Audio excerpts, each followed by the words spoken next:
welcome to episode 1 of Everything RLabs Namibia. I'm Ubatera Shiramba and I will let you introduce yourselves, ladies, to the world. My name is Christine Teufel and I'm from South Africa.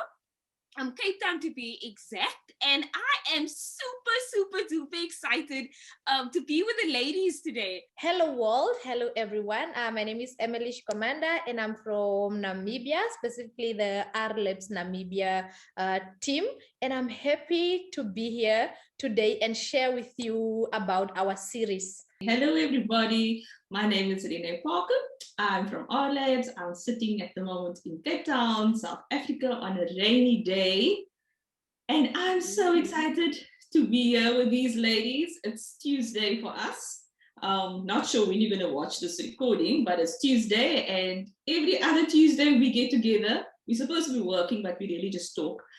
So we are going to be sharing a bit about Namibia. So I'm going to share some pics and we are going to really get into what this is all about. So I had to go back into the archives and go through some memories. So a good couple of years ago, and it's really a good couple of years ago because we're in 2021 now, right? So this is like 10 years ago. I had my first visit to Namibia, and I just wanted to share how all of that started. It was in, what was the month? August. It was August month that myself and Marlon Parker, who's the founder of RLabs, we visited Namibia. But before that, there's a gentleman by the name of Christian Bush. He's in one of the photos here. I don't know if you can see, it's really small. You know, that time our phones weren't as fancy as it's now, right? So when you took pictures with your phone, you can't blow it up afterwards. So that's why all the images are really small. We definitely did not have a digital camera at that time. We were just starting out at RLabs, so spending money on a digital camera was not a priority. But in this year, 2011, we met Christian Bush. He's German and he was a lecturer at the Polytechnic. It's called now, it's a university now, but at that time it was called Polytechnic of Namibia. There's an image of the front gates. And he was there and he was with an organization as well called NBIC, and they have a collaboration going. And he visited Cape Town and he visited us at RLabs. I remember that time we weren't in our own space. We were still sharing a space with another organization. And he came to hear like, what is this RLabs and what are you doing? And he was so, I would use the word impressed, but at the same time, I think more inspired. And he was living in Namibia in Windhoek at the time. And he really felt like he wants to take this to Namibia. You know, he wants to take what RLabs is doing. At that time, we started a project called Jamix. I don't know if you can see on this poster that's here, there's a logo. It was our first social innovation that we had as an organization. It was an instant messaging service that allowed us to provide counseling services to people that were on drugs or needed any kind of social services. So this was really our innovation, and he then invited us to Namibia, to the university to be exact. Marlon, I just really went along for the ride because he said I could come with. And we went to the university and Marlon was a guest lecturer.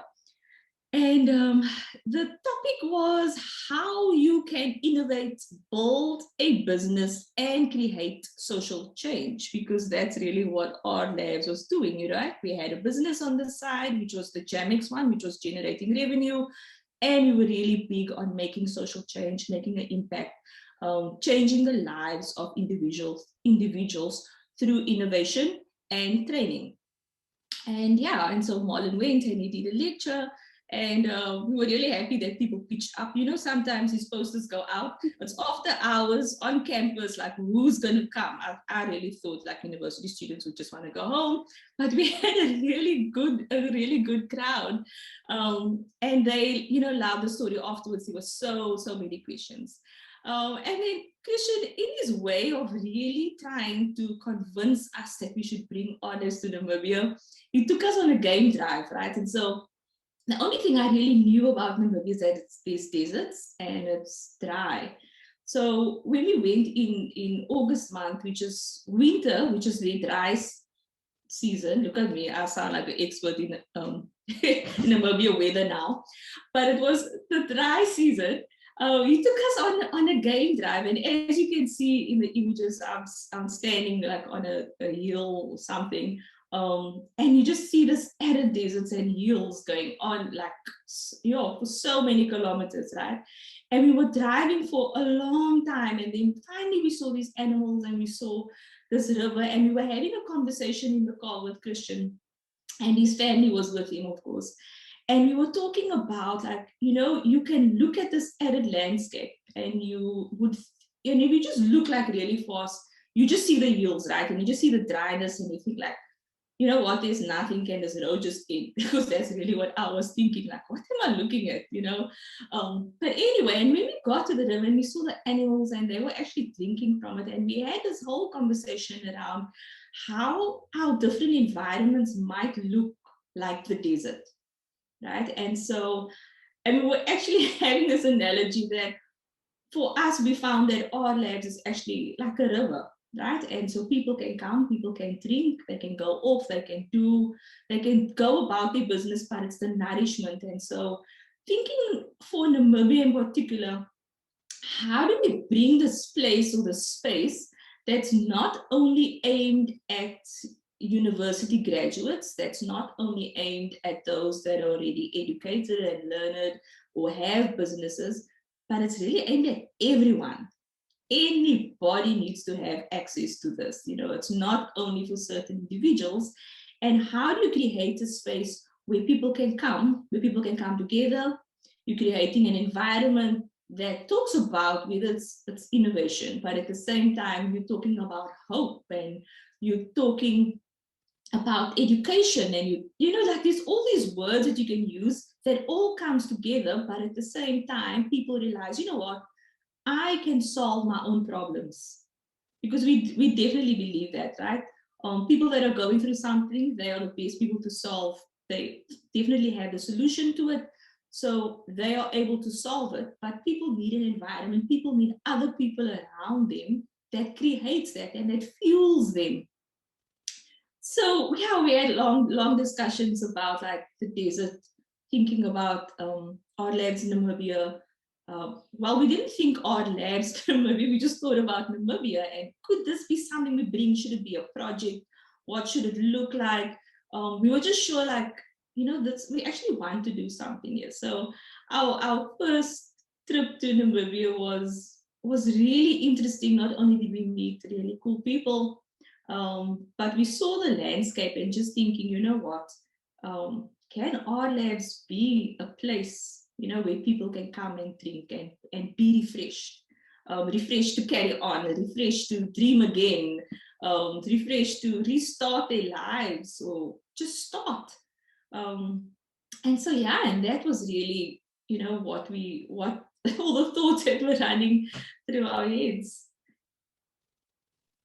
Renee, I have a question. I don't know. And you may have answered it before, or at least while you were talking. Back then, RLabs, at least the tagline was, it's a social revolution, right? And so, like, I'm curious, like, when you saw this landscape, that Mr. Bush took you on, like, what was going through your mind? Because I know that you and both you and Marlon are quite advocates for crazy. So I would love to know, you know, what went through your mind. What were some of your thoughts at that time? You know, our tagline at that time, a social revolution, I think was so appropriate. because we believe that we have to revolutionize every sphere, okay? Not just civil society, not just our communities, but academia and business and government. Everybody needs to be revolutionized if we want to really leave a lasting impact and make an impact. And so, yeah, and even just going through the desert, you would think like, oh, what do you do? How much water does this place need to get it green? You know, or how are these animals even surviving? How can they still live? You know, how do they eat all these bushes that is nothing? It looks like thorns. Oh my goodness, you know, like how's that even nourishment? And so just thinking about that and thinking like, what do we need to revolutionize? You know, and of course, for us, it happens in the mind, right? This is what you need to revolutionize: the way you think about things, the way you look at things, the way you envision things. That's what you need to revolutionize. And so, I mean, our tagline is really a social revolution, meaning that it's social beings that needs to be revolutionized. It needs to be in that context because it can't just be in one place. It needs to be everywhere. And because as human beings, you know, everything starts up here.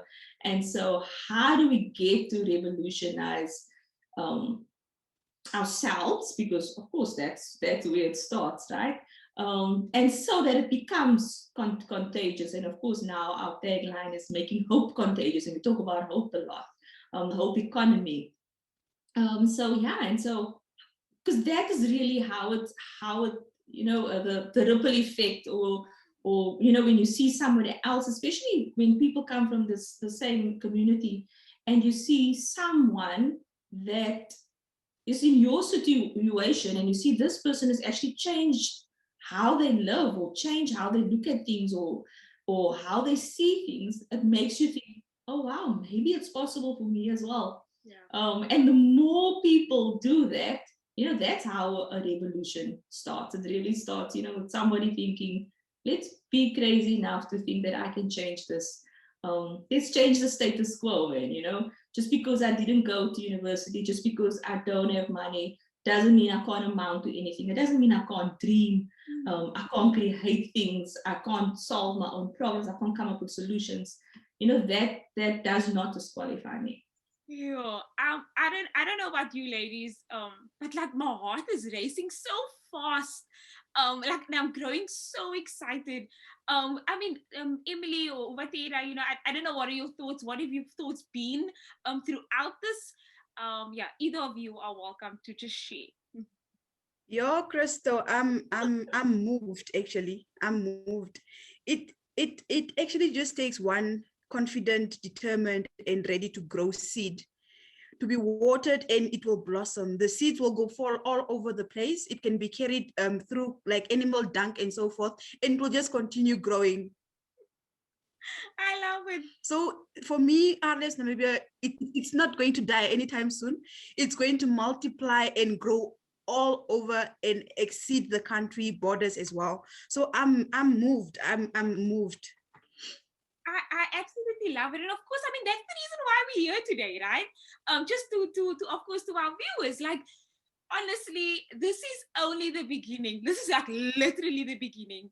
And I love the fact that you mentioned, you know, animal dung, you know, this is because like, yes, it might seem like dung, but of course, what can come of that? And you know, that's the reason why we have advocates and crazy people like Renee and Molly. We need more of them, right? And that's how we, Emily, that's how we came along. And maybe if you want to share, you know, some of your thoughts, that we, yeah, over to you, Amy.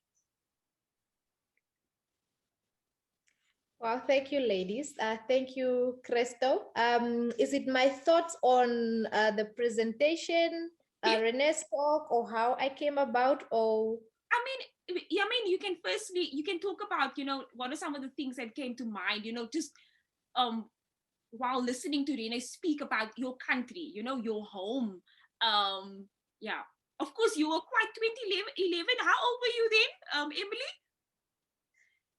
I think 17, 18. 17, 18 years old. I think 18. So, I think by then. Yeah, so it would be curious to I mean, and all of this was happening while you were 18 years old living your best life, so it would be curious to know like what were some of what your thoughts now just listening to all of this. Yeah. Wow, I'm actually just here listening to Renee speak, and I was just thinking of this is actually interesting that how do I put it? I was just out there, and then this conversation was happening between Renee, Marlon, and Christian then, and I would say I feel like they were just busy putting out my destiny out there, because I'm looking at how I started and where I am now. So it's really interesting that I was out there, but there were people out there that were actually already just putting out my destiny of, okay, this is what will happen to you in the coming years and so on. So really, really, I'm just intrigued by the storyline and how it really began. This is, I'm overwhelmed, I'm moved. And I mean, like that's how it works, right? Somebody needs to pave the way, right? And it's insane that it happens like long before you even thought about it. So I mean, Renee, I know you've got some more to share, and so maybe if you could share with us more, and of course, Emily, I think the world wants to hear more about your journey. So, but before then, over to you, Renee. So I was just reminded now when Emily, mentioned something that we were having this conversation, not knowing like who's gonna come, who's gonna be impacted, what it's gonna mean to them, and I think that's how social change happens, right? That's how it works. So even for us, we sit on a call every other Tuesday, and we talk about Namibia. We talk about our lives in Namibia and the dreams, that are there, and the vision, and what it could look like. And again, and this is 10 years later, right? We're still talking about it. We still, we've done so much already, which we're going to get into the next couple of weeks. But it starts with a conversation. And I think that's important. And a lot of us miss that. And we don't want to take the time to have conversations and with random people, with various people, and so it's important, like collaboration. We always say at RLabs, is so key. You just never know what's going to come when you start collaborating with others.